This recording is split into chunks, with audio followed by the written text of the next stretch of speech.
I got a question for you. What do Oprah Winfrey and Candace Owens have in common? A week ago, I uploaded a video that you will soon see sandwiched in between this one that unfortunately had a clip that got claimed. So I had to take it down and re-edit it. But not before I got a taste of the backlash that a video of this nature inevitably attracts. So I thought I'd spice it up a little bit. First on the menu, disclaimers. Number one, this video has entirely nothing to do with politics. I am not a political person, I am not an American, and I am most certainly not interested in American politics. So please do us all a favor and stop projecting your politics or politics in general into everything you see and hear. I promise you, there is a big bad world out there, and one that has many more interesting topics that are more nuanced than simply politics. Secondly, and this one was going to be included in the original, but I thought surely people won't go there. Surely they'll see that this clearly has nothing to do with race. But I was wrong. So this video has absolutely nothing to do with race. The fact that Oprah and Candace are both women of color is purely a coincidence. I clearly mentioned why in the video they were picked, so please watch the video before deciding to wage war in the comment section. And also a word of advice, stop seeing color everywhere and start seeing people. I've been a victim of racism more times than I can count, so it's not an accusation I take lightly, and neither should you. And finally, I don't hate anyone mentioned in this video. Critique or commentary on someone's behavior does not equate to hating them as a person. People should be free to agree or disagree with the opinions and thoughts and actions of others without hating on them personally and resorting to senseless and vulgar ad hominem attacks. A tip that some may wish to take on board. All right then, if you don't like anything you've heard so far, please do yourself a favor, save your precious time on earth by seeing yourself out. Otherwise, welcome aboard. I got a question for you. What do Oprah Winfrey and Candace Owens have in common? Is it A, they apparently have zero interest in finding the truth? B, they apparently have zero interest in finding the truth? C, they apparently have zero interest in finding the truth? Or D, they apparently have zero interest in finding the truth? If you picked any of the options, then everybody gets a call!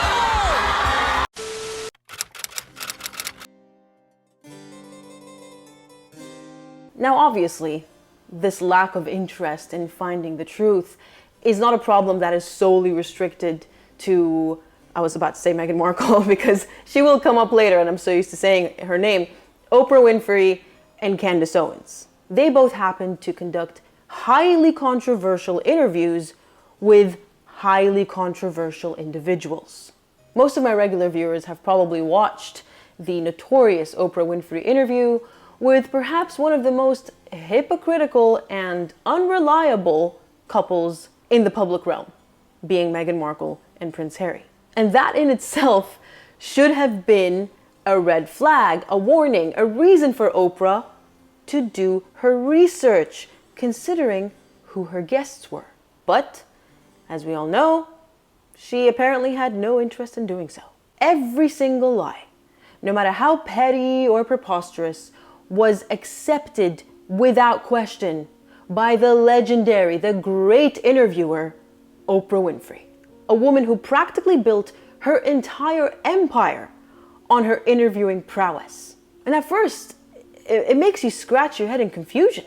This is the legendary talk host and presenter? Someone who just sits there and allows her guests to lie through their teeth entirely unchallenged? And in case you're new here or you need a refresher, here is a list of everything they claimed that was eventually and very quickly entirely debunked or was unfounded. And just for old time's sake, here is a bonus clip of a pregnant Meghan Markle lying through her teeth while Harry just sits there, apparently suddenly very interested in his navel. 3 days before our wedding, we got married. No one knows that, but we called the Archbishop and we just said, look, this spectacle is for the world, but we want our union between us. So like the vows that we have framed in our room are just the two of us in our backyard with the Archbishop of Canterbury. Now we all know that the Archbishop of Canterbury himself had to, most embarrassingly for everyone involved, come out and publicly refute this lie, which implicated him in a crime, by the way. Oh, and as of early this year, both Meghan and Harry have retracted the most incendiary allegation in that interview. The allegation of racism. Now, I'm not exactly Oprah's demographic. By the time I was a teenager, her show was already finished. So I don't have a good grasp of who she is as a person and what she's about. But I do know enough to understand that racism, the issue of race, is one of her primary agendas. And while there's nothing wrong with that per se, there is something incredibly wrong with not only allowing her guests to make such incendiary allegations entirely unchallenged, but to then completely ignore the fact that they themselves have come out and retracted it, basically admitting that they lied. And instead of correcting the record and clearing the royal family's name in that regard, we just get silence. What is it, Oprah? Were you silent or were you silenced? And I don't care what anyone says. There is no way that anyone is going to convince me that that interview was entirely unscripted or blind, or Meghan had no idea what questions she would be asked. I mean, this is Meghan Markle we're talking about. Every tendril of hair, every piece of dainty jewelry, every item of clothing, right down to its color, is painstakingly curated with a specific goal in mind. Manipulation. Every word is rehearsed, as is every expression on her face. So logically, every single question was pre-submitted and pre-approved, meaning it would be almost impossible for Oprah not to have a hint of knowledge about the bombshell allegations that Meghan Markle and Prince Harry, to some extent, would later drop. And this is why I wholeheartedly believe that Oprah just let Meghan and Harry speak unchallenged and never bothered to correct the record once it was clear that it was all a lie. Simply put, it suited her agenda.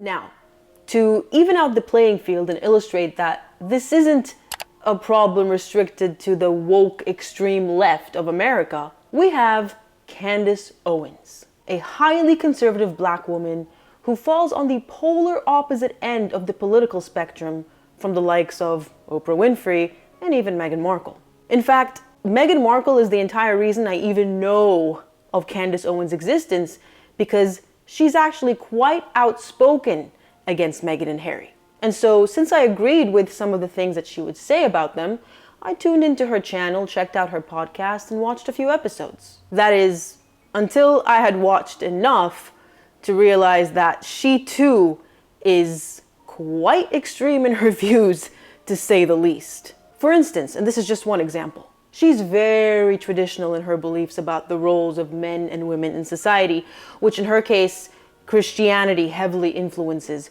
her opinions on these roles. So there's this whole narrative about men being natural leaders and the world is going to end if we don't follow them and if we don't empower them to lead us, and women find absolute happiness and satisfaction by being wives and, most importantly, mothers. And you know, that's fine. I recognize that we have very different opinions on these roles and I'm just not her demographic. But then I also got some really strong and, to me at least, undeniable hints of aggressive misogyny from her, which I will revisit a little bit later in this video. But that in particular didn't sit well with me. And so I quietly unsubscribed and stopped watching her content. All was peaceful in Pluto until the YouTube algorithm gods decided to grace my feed with an interview that Candace had recently had with a certain Andrew Tate.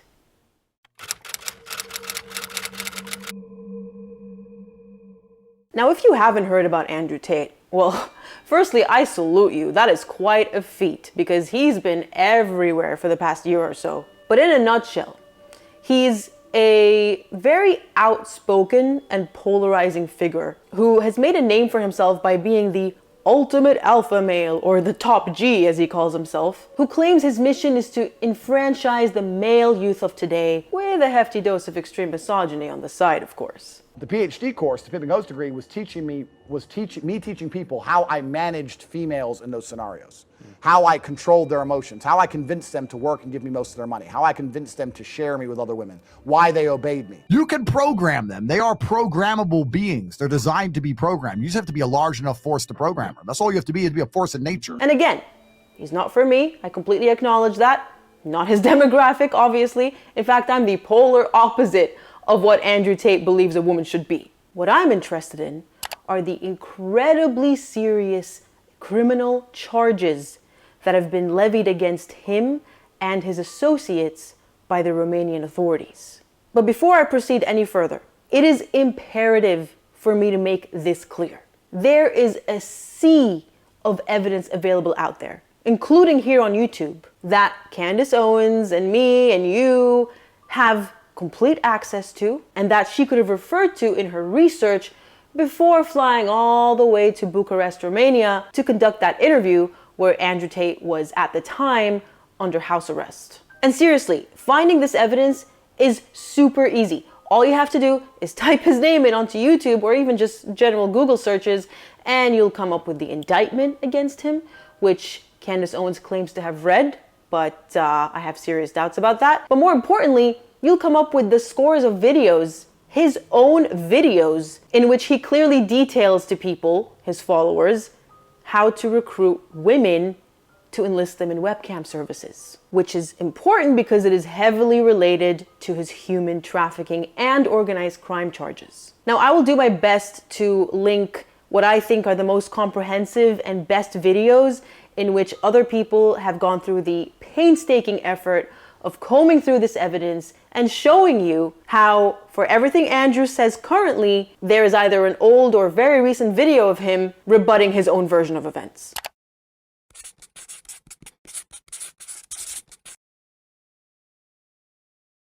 I don't think what I did was really that bad. I didn't sell drugs. So when I was 24, 25, I sold drugs. Long time ago now. I can be honest and open about my past. There was a webcam company, and I've talked about it at length on many different podcasts. I had a business.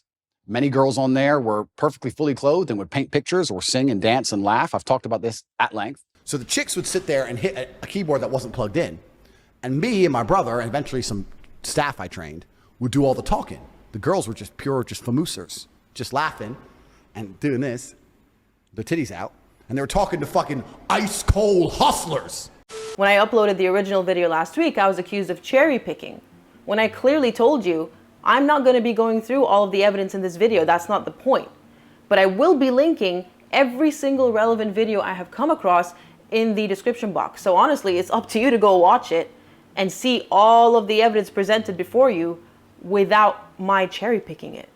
Now, what was clear to me right from the very beginning of this interview, and based on Candace's own impassioned defense of Andrew Tate on her channel, she went to that interview having already formed an opinion of Andrew and his guilt or lack thereof before she even spoke to him. I am very interested in this story. I would love to get out to him for an interview. I would get on a plane, I would go to Romania, and I would conduct it, and I would do it fair. I would examine the facts of this case. And thus far, there doesn't seem to be a case to examine any facts of, which is insane. So she's got videos upon videos displaying how she holds men and women to entirely different standards. And this is really highlighted in her interview with Tate, where, for example, she plays him a clip from an older video. I'm not sure the exact date. He says he was in his mid-20s, and in this video, he instructs his followers, I alluded to this earlier, on how to use the lover boy method to recruit girls for business. being a webcam service in this instance. You cannot get a girl to work for you having fun. So the recruitment process is the same as the PhD course. You message them on Instagram. The PhD course is my recruitment system. I don't mention webcam until after I've had sex with the girl. If you're on dates and you're trying to mention it and shit, it just doesn't work. It puts them off. I'd never do that. That's disgusting. I'm not a whore.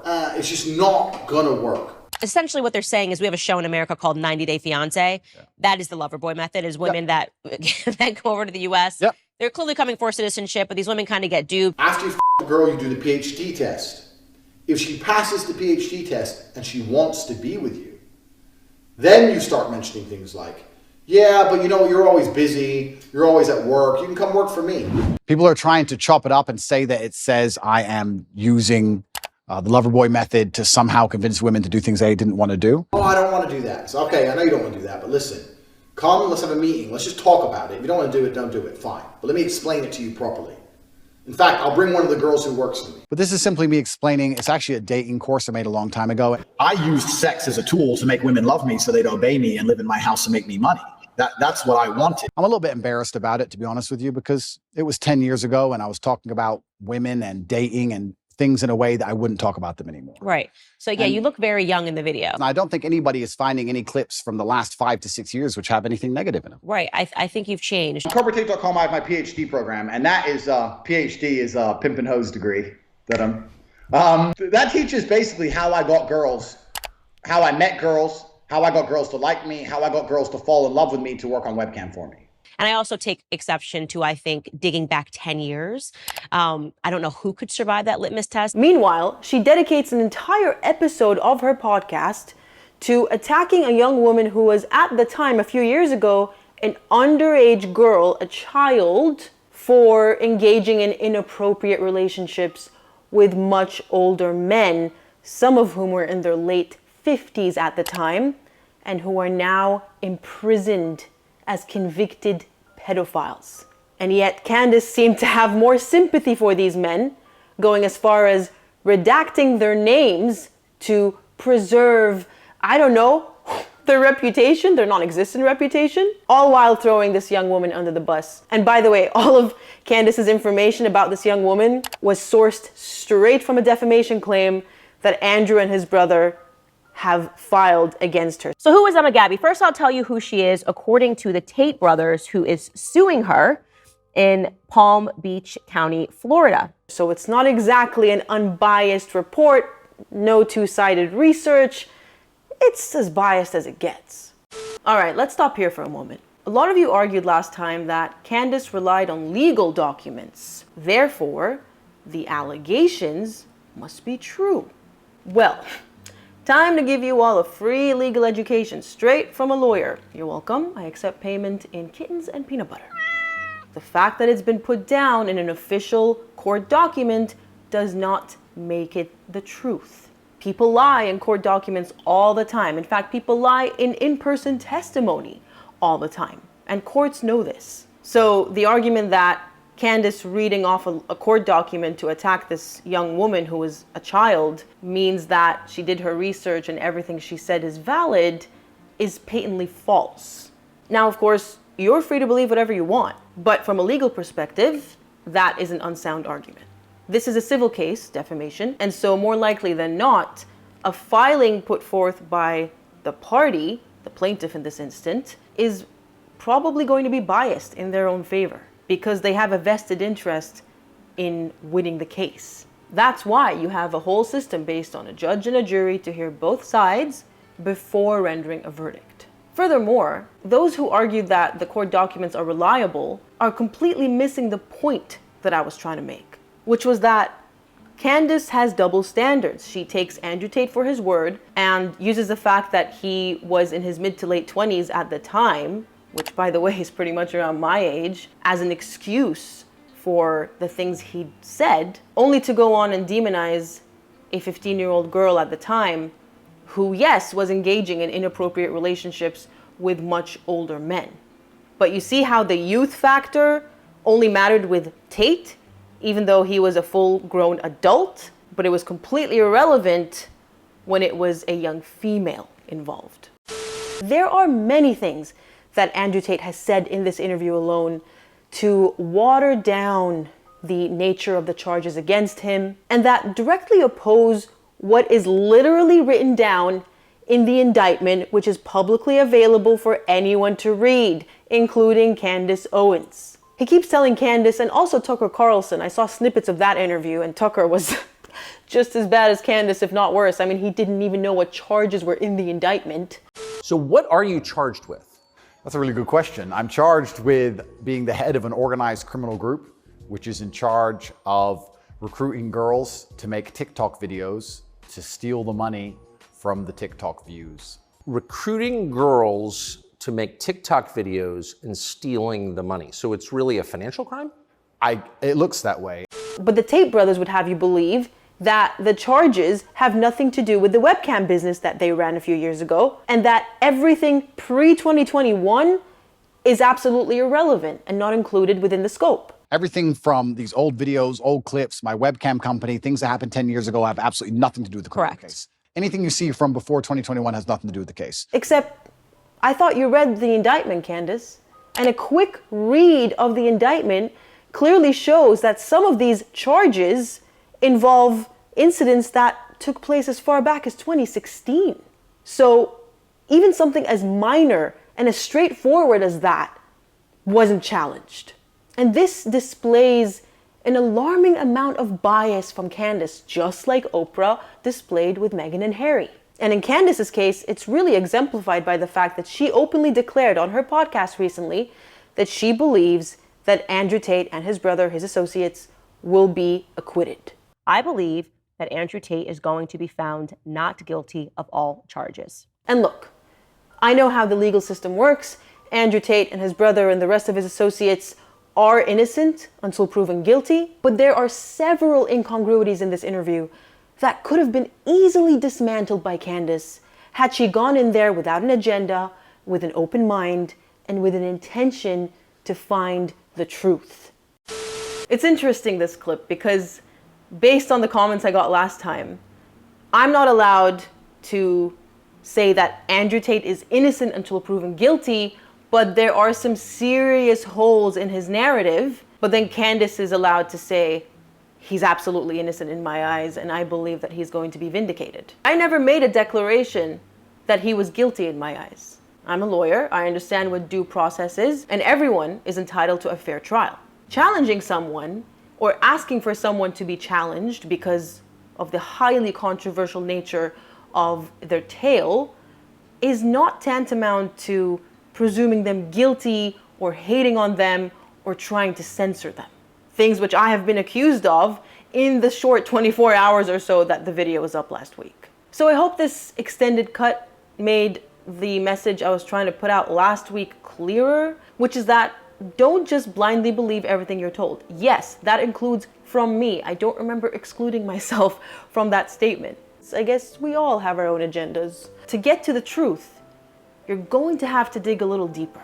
But what do I know, right? I mean, I'm just an attention-seeking nobody who has nothing of substance to say and who only wants exposure from a woman that I didn't even know existed until recently, courtesy of Meghan Markle and Harry. So congratulations, you've cracked my agenda. And for that stroke of brilliance and for making it till the end of the video, everybody gets a call! And to everyone else who knows how to have civilized discourse in the comment section, you are a gem. Do not let anyone else tell you otherwise. I covet you all because you make YouTube bearable. So thank you. Have a great weekend. I'll see you next time.